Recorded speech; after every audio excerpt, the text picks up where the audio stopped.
Croeso nôl. Dros yr wythnosau dwytha, mae prosiect Generation Beth wedi cael ei lansio yn Nghymru. Y bwriad ydy cael portread o bobl ifanc ar draws Ewrop rhwng 18 a 34 oed. Hyd yn hyn, mae tua 1000 o Gymru wedi ateb y cwestiynau profoclyd ar bob dim o wleidyddiaeth i ryw i gyffuria. Ond sut ydyn ni'n cymharu i'r gwledydd eraill? Sean sydd wedi bod i Baris i weld y gwahaniaeth rhwng ni a'r Ffrancwyr. Yn Ffranc, nath Generation Beth ddechrau fel Génération Quoi, a mae dros 500,000 o bobl ifanc Ewrop wedi llenwi'r holiadur sy'n cynnwys 149 o gwestiynau. Es i ar daith i brif ddinas Gwlad Enedigol y brosiect, Paris, i gymharu atebion y Cymru a'r Ffrancwyr. Fel mae'n digwydd, bues i'n byw yn Ffrainc am flwyddyn yn ystod fy mlwyddyn dramor yn y brifysgol, a ges i flas go iawn ar y ffordd Ffraengig o fyw. Ond dwi'n dychwelyd i'r wlad nawr i weld beth sy'n gan y Ffrancwyr ymharu sy'n gweud am ganlyniadau pynciau holiadur Generation Beth, achos mae'r canlyniadau dipyn yn wahanol yn Ffrainc i'r canlyniadau yng Nghymru. Ar ôl cwblhau'r holiadur fy hun, wy'n i'n teimlo bod tri ffwnc yn dangos gwahaniaeth mawr rhwng agwedde'r Cymru a'r Ffrancwyr. Yr un cynta wedd alcohol. Es i draw i'r ail arrondissement ym Mharis i holi criw o bobl ifanc y ddinas am eu hygweddau nhw tuag at alcohol.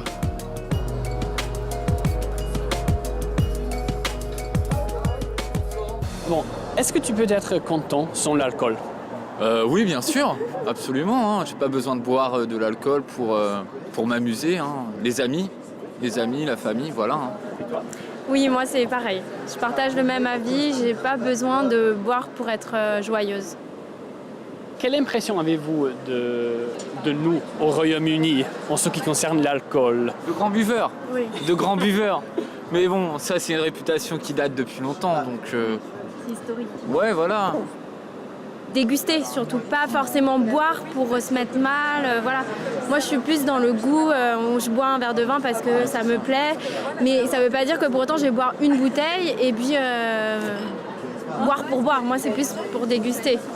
Moi j'ai été éduquée de boire très jeune, mais pour goûter, pas... Non, mais mes parents ils nous ont, même je me souviens, à 8-9 ans je buvais déjà du champagne, enfin ils nous faisaient goûter, mais pas boire un verre, mais juste goûter. Ond roedd y criw hefyd yn cyfadde bod binge drinking yn dod yn fwy poblogaidd ymysg yr ifanc yno.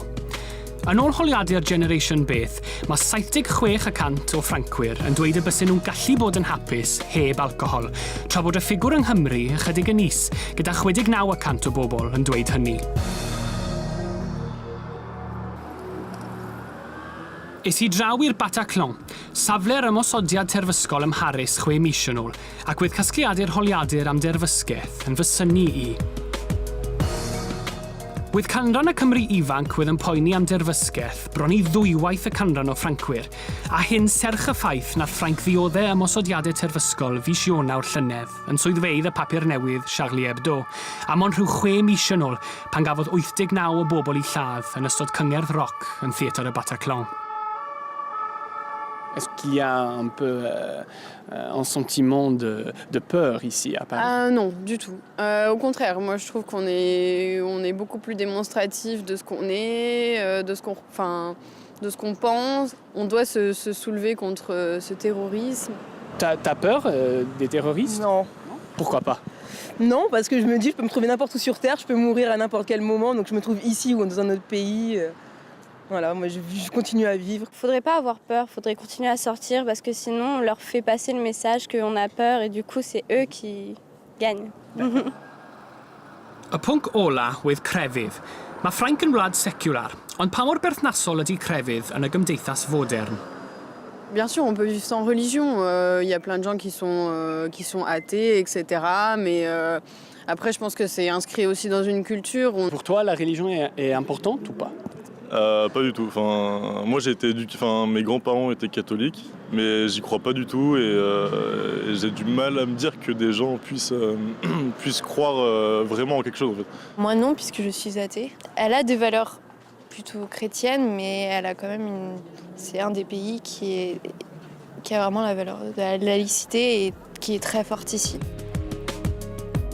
Yn ôl holiadur Generation Beth, mae 85% o bobl yn Ffrainc yn dweud y gallen nhw fyw heb grefydd, tra bod 84% yn dweud hynny yng Nghymru.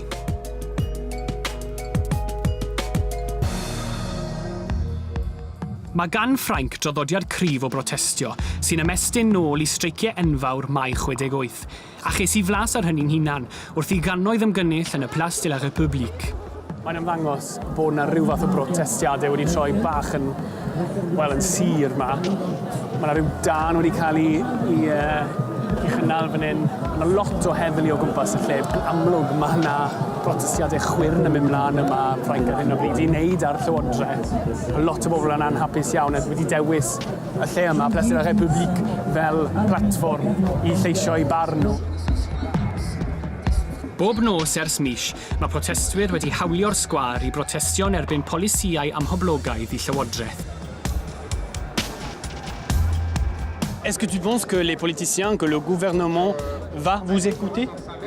Non, clairement, ils sont dans le déni le plus profond, ils comprennent pas ce qui se passe ici. Mais j'ai envie de dire, une fois qu'ils vont être jetés de l'Assemblée nationale, ça va plus être un problème. Clairement, ici, on n'est pas là pour demander quelque chose au gouvernement.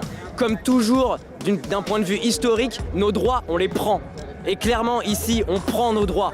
Et clairement, c'est ce qui va se passer ici aujourd'hui. Si on ne se bat pas contre cette oligarchie qui organise notre destruction chacun contre chacun, bah, on va juste tous s'autodétruire si on les détruit pas eux avant nous. Wrth iddi nosi, ymunodd mwy a mwy o bobl yn y protestiadau, a nath y tensiwn rhwng y protestwyr a'r heddlu gynyddu'n sylweddol. Oedd rhywun jyst yn gweud wrthai, bod yna protestiadau mynd mlaen a bod yna bwrpas i'r protestiadau hynny, ond mae yna bobl sydd jyst yn ymuno mwyn creu bach o drwbl esgus yn fwy na dim I greu trwbl. A dyw rheini ddim yn rhan o'r protestiadau. Mae'r protestiadau hyn wedi ymestyn I fwy na 30 o ddinasoedd eraill yn Ffrainc. Est-ce que vous pensez que les Français ont confiance dans le gouvernement français? Pas du tout. C'est la folie. On est en train de se battre, mais avec des mots et pas avec des gestes, en fait, contre le gouvernement et contre tout l'État. Une partie des Français peut-être, mais une autre qui est en train de se réveiller. Pourquoi ? Parce que notamment à cause de la loi du travail qui a été élaborée par Madame El Khomri. On l'emmerde. Voilà, désolé, mais on l'emmerde. Notre gouvernement, on sait même pas comment il est arrivé là. C'est plus un gouvernement, ils servent à rien. Ils sont zéro. Gouvernement, zéro. Yn Ffrainc, nath 47% ddweud I bod nhw ddim yn ymddiried mewn gwleidyddiaeth o gwbl, tra yng Nghymru, mond 17% nath ddweud hynny.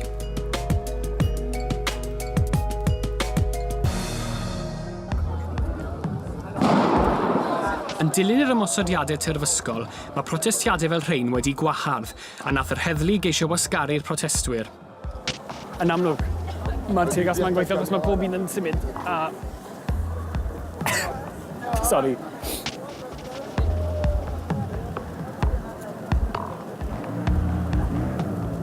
Mae'n doler! Boes bach. Mae'r tuag allan uffernol. Mae llygad fi'n brifo I fod yn onest, a nath rhyw fenyw roi rein I fi. Fi'n cymryd, achos o'n nhw'n disgwyl I rhywbeth fel un digwydd, o'n nhw'n gwybod beth mae'r gasman teimlo fel ar eu llygad nhw. Ond, boes bach, mae yna bethau yn amlwg mae yna deimladau cryf iawn yma. Mae'r bobl fi wedi siarad â yma ym Mharis yn amlwg yn browd iawn o'i gwlad nhw a'i dinas nhw. A maen nhw'n ddigon parod I leisio I barn ac I herio os ydyn nhw'n teimlo bod yna rhyw fath o anghyfiawnder sy'n I bygwth nhw fel pobl a fel gwlad. Erbyn tua 1 o'r gloch, wedd tactegau'r heddlu wedi gweithio a nath y protestwyr adael y sgwâr. Wel, yn ôl canlyniadau holiadau Generation Beth, mae gan y Cymru fwy o ymddiriedeth yn eu llywodraeth nhw na'r Ffrancwyr. A mae bod yma heno wedi profi hynny yn llwyr I fi. A allai ddweud yn gwybod ddiffiant, dwi ddim yn gallu rhagweld, neu'n gweld o gwbl, y fath yma o brotest yn digwydd yng Nghymru unrhyw bryd yn y dyfodol agos.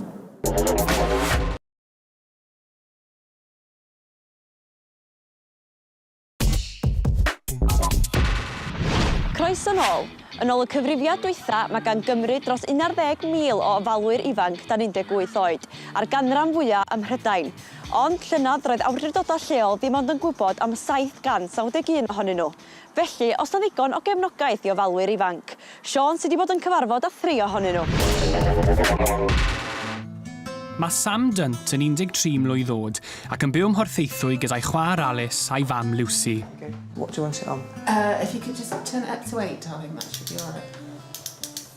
Mae Lucy yn dioddau o gyflwr sy'n effeithio ar ei hysgyfaint ac mae Sam yn gofalu ar ei hôl hi gyda chymorth i chwaer fach. Mae'r oxygen yn dod ar delivery i'r tŷ. Mae gan mam un hefo beth maen nhw'n gael liquid oxygen. Rhaid i ni rhoi y liquid oxygen mewn i'r un o'r containers yma sy'n cymryd amser i wneud. Yn ogystal â'i fam, wedd gan dad Sam, Nigel, broblemau iechyd hefyd. Wedd e'n dioddau o glefyd y siwgr, a 2 flynedd yn ôl, bu'n farw sydyn o drawiad ar y galon.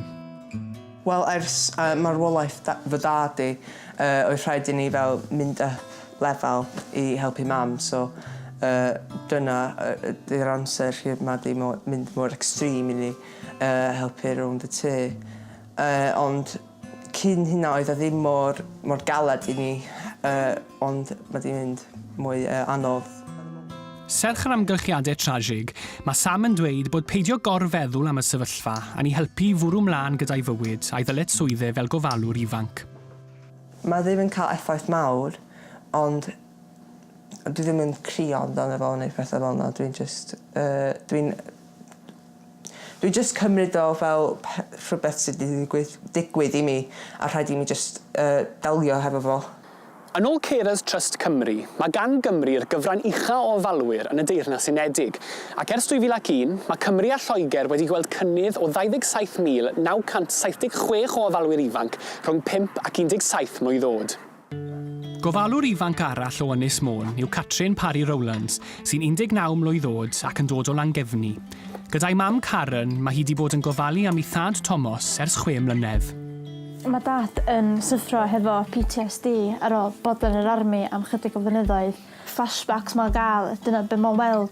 Wedyn mae'n ffeithio fo atha person ei hun, wedyn mae'n ffeithio ni atha teulu hefyd, yn bod dim sy'n dyrifir mae'n lasio allan ar y ni, yn bod sgyn o'n neb arall i lasio allan ar.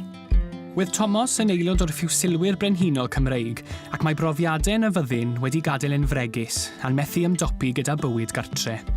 Yn cyntaf, o'n i'n ofyn, do'n i'n gwybod lle i rhoi fy hyn. Os oedd yn y gegin, os o'n i digon agos i'r drws mynd o'r gegin i llofft, o'n i'n mynd i'r llofft. Os do'n i ddim, o'n i'n mynd i'r ar, yn bod o'n i'n teimlo staffall bod fi ddim yn y sefyllfa yna hefo fo. Wedd Thomas gyda lluoedd yr UN yn ystod rhyfel cartref gweidlyd Bosnia ac fe welodd e bethau erchyll yno sy'n fyw yn y cof hyd heddiw. Mae Catrin yn rhoi cymorth dyddiol i'w thad o olchi ddillad a wneud bwyd i sicrhau bod e'n cymryd i feddyginiaeth a'n trafod i broblemau. Mae o'n dal i ofalu amdano fi yr un ffordd. Mae jyst fatha bod ni dau yn edrych i gilydd a mae'n dod mor naturiol rwan. Ond dyw gofal gofalwyr ifanc ddim yn gyfyngedig i blentyn a rhiant. Mae Lowri yn llu o ben y groes yn 17 ac yn gofalu am ei brawd 13 oed Jack, gath ei eni a darnau o menydd ar goll. Mae gen i anawstera dysgu difrifol, lle dydy speech fel mae'n iawn, a dwi'n methu cerdded yna'n byd yn iawn, so mae rhaid i rywun fod yna efo fod drwy'r redeg. Mae o jyst yn gweld ni yna fatha just chwaer, eich. So dwi'n meddwl neithom dall, eich neitho pan mae'n hyn, ond ar y funud neitho ddim. Mae delio ag ymddygiad Jack yn gallu bod yn anodd, ond mae'n dweud i bod hi'n cael cryn bleser o'i weld yn ymateb yn bositif i'w gofal. Mae'n gwneud fi mwy prowd fyd, mae'n gwybod bod o'n gallu bod o dda pan mi angen i fod. Mae'n gwybod bod o'n enjoyo'r ysgol, jyst gwneud fi'n hapus yn hyn. Ne? Ie. Gyda'i mam yn gweithio llawn amser, mae Lowri yn rhannu'r dyled swyddau gofal gyda'i thad a'i chwaer ac yn dweud bod yr uned deuluol wedi cryfhau i'r profiad fod yn anodd ar adegau. Ond adegau lle y teulu'n disgyn, fel teulu doedden ni ddim yn agos o gwbl achos o ymddygiad o ac be oedden ni gyd yn gorfod wneud i helpu. Ond dros y blynyddoedd da ni gyd wedi gwella dim fel teulu, da ni'n mwy agos ac yn dallt fwy be i wneud. Yn Llangefni, mae cyflwr tad Catrin hefyd yn rhoi straen ar yr uned deuluol. Da ni'n gwybod pan dyn lawr grisiau'n bora, os di dith o bore da atho ni, da ni ar ddiwrnod da. Os di o'n cael gair, keep clear. Dyn do, da ni di dysgu, fel dwi'n deud, dwi'n either codi i Bambi neu Godzilla. Yr unig ffordd o ddisgrifio'r peth, tos o ddim happy medium. Doedd Thomas ddim ar gael i ffilmio, ond mae'r gofalu wedi creu cwlwm clos rhwng Catrin a'i mam. Mae'n ei fi'n hapus yn bod, fatha ni'n dweud, o fi a mam ddim yn weld llygad i llygad yr un dro. A bod fi di newid hefyd, di dyfu fyny a di bod hefo y gofalwyr ifanc. Mae perthynas ni wedi newid a mae eisiau fi'n hapus bod mam mor prowd yna fi. Dwi'n dofer.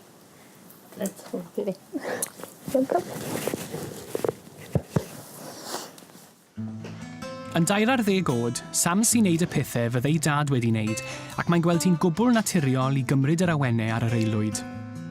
Cyn i marwolaeth fy dad, oedd ddim gymaint o waith sydd angen i wneud hefo fel y pethau practical yn y tŷ. Rhaid i mi wneud hynna oherwydd mae mam ddim yn gallu wneud hynna ar hyn o bryd. Ond mae mam Sam yn dweud i bod hi'n teimlo'n rhwystredig yn dibynnu gymaint ar ei phlant. I feel guilty that I have to ask so much of them, and sometimes that does make me upset. But the one thing they both hate is me crying. They absolutely hate me crying, so I'm not allowed to cry. Mae'n effeithio fi, dwi'n teimlo ansicr pan mae hi'n crio a pethau fel yna. Mae fel loss of security i ni. Wythnos nesa, mae'n wythnos y gofalwyr.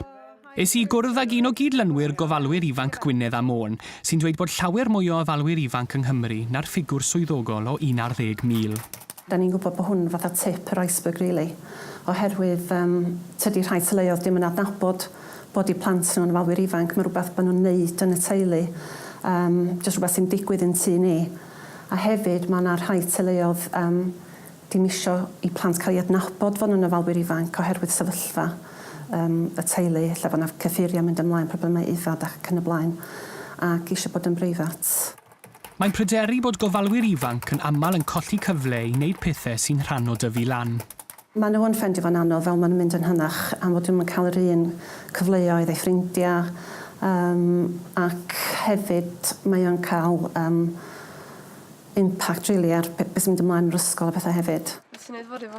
Mae Lowri yn astudio ar gyfer ei haroliadau AS ac yn galw ar ysgolion i wneud mwy i ddod i adnabod i gofalwyr ifanc. Nes i mynd iawn i'r chwechad dosbarth, doedd pennaeth chwechad ddim yn gwybod bod fi'n ofalwyr ifanc. So ni'n gorfod cymryd amser off. A dyn doedd gynnon nhw'n gwybod bod fi yn ofalwyr ifanc. Sy'n ei fi feddwl wedyn ydy nhw'n gwybod os oes o fwy o bobl yn yr ysgol i fewn wedyn yn ofalwyr ifanc. Dwi'n meddwl, ysgolion, dwi'n meddwl sy'n cael yn bwyta'n fwyaf. Ond siwt mae bod yn ofalwr ifanc yn mynd i effeithio ar eu cynlluniau ar gyfer y dyfodol, ac a yw'r gofal maen nhw'n ei roi yn mynd i newid.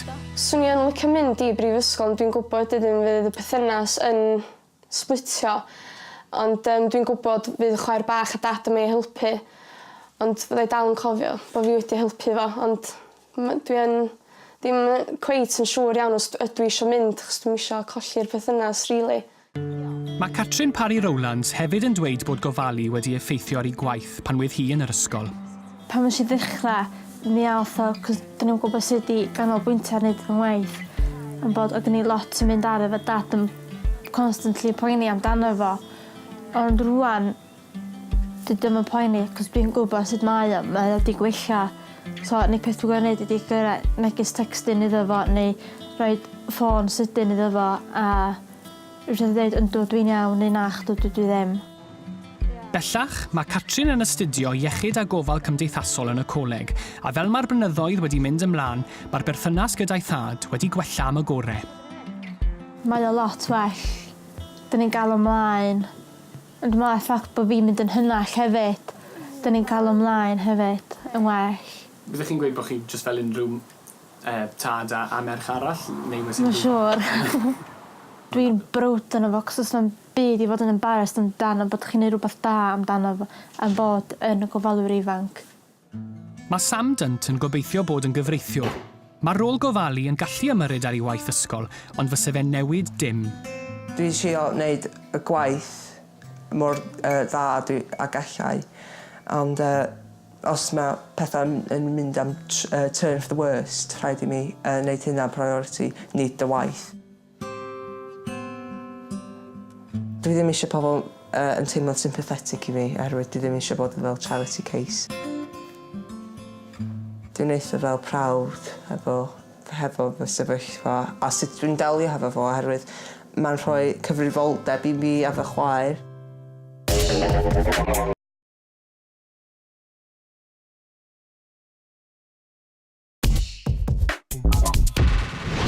Croeso nôl.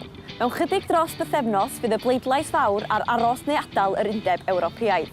Ac mae arolwg barn gan ITV Cymru yn awgrymu ein bod ni yma yn Nghymru yn gwbl raniedig ar y mater. Ond faint ydych chi'n wybod am y dadleuon? Ac ydych chi wedi penderfynu ei fod hi'n well aros fel yda ni neu ddeud au revoir wrth yr Undeb? Siôn sydd wedi bod yn edrych ar ddwy ochr y ddadl.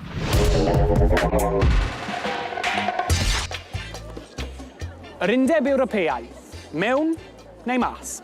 Dyna'r cwestiwn fydd yn cael ei roi ger bron pobl y Deyrnas Unedig ar y 3 ar 20 o'r mis yma yn y referendwm ar Ewrop. Mae'r ymgyrchiadau yn dweud bod Prydain wedi colli gormod o bŵer i'r Undeb Ewropeaidd a bod y mwyafrif o'n deddfe yn cael ei gwneud ym Mrwsel ac nid ym Mhrydain.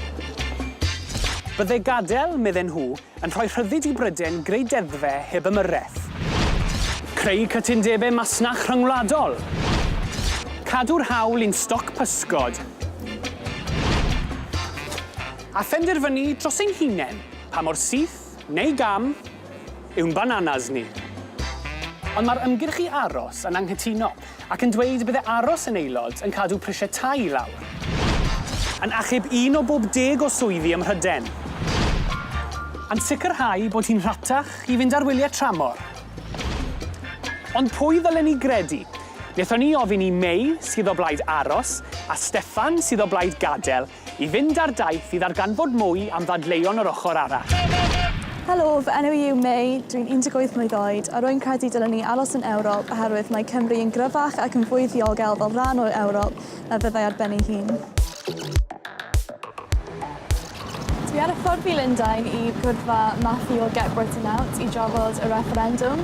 Dwi'n edrych ymlaen at glywed pa ddadleuon yn mynd i ddefnyddio a i gael gyfle i trafod y ddwy ochr mewn fwy o fanylder ac yn obeithio i ehangu fy nealltwriaeth mewn i hyn mae'r ochr arall yn dweud.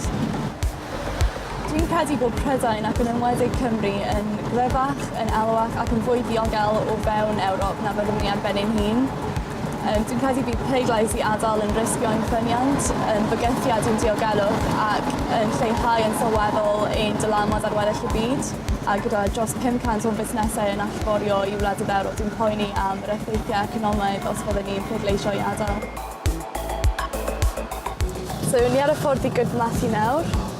Dwi am gofyn iddo am yr ansicrwydd ac ansefydlygrwydd gall cael ei achosi gan adael Ewrop i bobl y Deyrnas Unedig a hefyd pa fath o rwystredigaethau ynglŷn â hawliau gall cael ei achosi os ydyn ni'n gadael. Hey, Matthew. Oh, shwmae, mate. Ti eisiau mynd i draw i'r caffi cael sgwrs? Mae yna ansicrwydd i aros mewn yr Undeb Ewropeaidd. Mae dad, pwy sydd yn gwybod beth sy'n mynd i digwydd yn yr Undeb Ewropeaidd yn y 10 blynedd nesaf? Wel, ni'n mwy sicr ynglŷn â beth sy'n mynd i digwydd os ni'n aros na beth sy'n mynd i... Mae gen ni mwy o fel hwer dros beth sy'n mynd i digwydd pan mae gen ni fel rhywbeth wedi sefydlu yn barod. Does neb yn gallu dweud i ni beth bydd Prydain yn edrych fel heb Ewrop. Beth fi eisiau weld yw'r mwy o hawliau i bobl, i fenwod, i bobl o pob man yn Prydain, ond dyle y hawliau yna cael ei wneud gan bobl ni wedi pleidleisio amdano. System fel checks and balances, dwi'n credu fel y peth sydd dda am yr Undeb Ewropeaidd, mae yna lefelau gwahanol o reoli sy'n olygu bod dim un lle fel ym Mhrydain gyda'r holl bwer i wneud beth bynnag maen nhw eisiau. Roedd e'n cyfle rili dda i cael siarad gyda rhywun mor profiadol a Matthew a cael glywed farn rhywun sydd yn mor sicr yn ei farn, ond dwi heb roi rhywbeth cadarnhaol i fi newid fy marn. Dwi dal yn teimlo bod y buddiannau yn allbwyso'r costau yn yr pleidlais hon i aros fewn. A dwi'n meddwl bod angen mwy o bwyslais ar yr hyn fydd yn digwydd i Gymru. Fy enw i yw Steffan Olszewski a dwi'n dod o'n Lelli a dwi'n 20 mlwydd oed. A dwi am adael yr Undeb Ewropeaidd oherwydd dwi am dod â'r sofraniaeth a democratiaeth yn ôl i'n wlad. Dwi am adael yr Undeb Ewropeaidd oherwydd ni'n danfon 350 miliwn punnoedd yr wythnos tuag at yr Undeb Ewropeaidd a dyn ni'n colli hanner o hynny tuag at fiwrocratiaeth ac i wleidyddion yn yr Undeb Ewropeaidd. So felly mae'r Cymru yn colli mas. Dwi ar y ffordd i Gaerdydd i gwrdd â Elin i herio hi a'i ochr nhw o'r ddadl i gweld beth sydd ar ymgyrchu aros mewn yr Undeb Ewropeaidd i weid. Dwi am ofyn ynglyn â'r economi a phan maen nhw'n meddwl bod danfon 350 miliwn bunnoedd yr wythnos yn rhywbeth teg i ni fel Gymru ac i Brydain fwyaf. Ac ar fewn fideo, achos ni wedi gweld y ffigurau diweddara sydd gyda dath mas gyda'r Llywodraeth. Hiya, Elin. Hiya. Steffan. Elin, neis gwrdd chdi. Chdi. Dwi dda prestant i chdi. T-shirt, ti ddeu bych chi mewn. Allai roi rhywle. Awn ni am sgwrs ti weld lle berswadu chdi. Iawn, O bob 2 bunt, ni'n danfon tuag at yr Undeb Ewropeaidd, ni'n colli punt. So mae'r hanner o'r arian, dyn ni ddim yn gweld, fel Prydain, fel Cymru, dyn ni ddim yn gweld yr arian sy'n dod nôl. So mae'r 175 o filiwn o bunnoedd, dyn ni'n colli bob wythnos. Wel, dwi'n gweld yn ddyddiol yr cyllid Ewropeaidd sy'n cael ei roi mewn pethau yng nghwmpas ni'n bob man yng Nghymru. Dim rhywbeth â cyllid Ewropeaidd, yn arian ni yw hi. O ran y ddadl mewn fudwyr, yng Nghymru, dim ond 300 o fewn fudwyr sydd gennym ni. A mae'r 300 yna, yn cyfrannu at yn economi ni, yn gweithio... Dyn ni am weld, dwi'n croesawu, mae'r mewnfudwyr yn cyfrannu, achos mae'n tad hi yn ddod o Wlad Pwyl. Tra bod yn aelod o'r Undeb Ewropeaidd, ni'n gweld bod y faint sy'n dod mewn o'r Undeb Ewropeaidd, mae'n cynyddu. A nawr, os mae gwledydd eraill yn dod mewn, mae 28 wledydd yn rhan o'r Undeb ar y foment.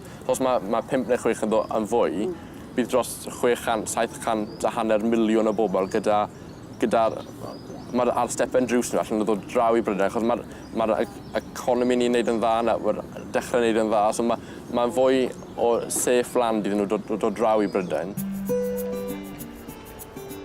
Mae wedi bod yn gret cwrdd â Elin a'i thîm o'r ymgyrchu aros yn yr Undeb Ewropeaidd heddi. Ni wedi cael drafodaeth eitha drylwyr ynglyn â'r mewnfudwyr, yr economi a'r sofraniaeth.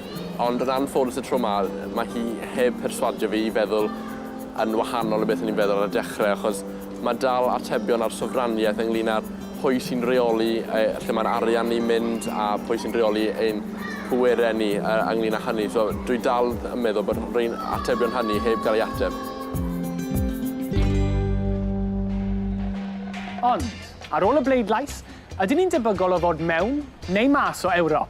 Mae Paul Piniwn ar gyfer ITV Cymru yn datgelu fod y ras yn dyn a dweud y lleia yma yng Nghymru. Wedi holi sampl o dros 1,000 o bobl, wedd 41% yn dweud y bydden nhw o blaid gadael, a 41% hefyd am aros. Wedd 7% ddim am bleidleisio, ac 11% heb benderfynu eto. Ond wnaethon ni dwrio'n ddyfnach i weld beth yw barn pobl rhwng 18 a 24, a heno gallwn ni ddatgelu ymateb pobl ifanc Cymru. Bod y sampl yn llai, ac o bosib yn llai dibynadwy, wedd yr arolwg yn datgelu bod 67% o bobl yn y garfan yma o blaid aros, gyda dim ond 15% am adael. Ond wrth gwrs, nid ni yng Nghymru ac nid ni'r bobl ifanc fydd ar gair ola.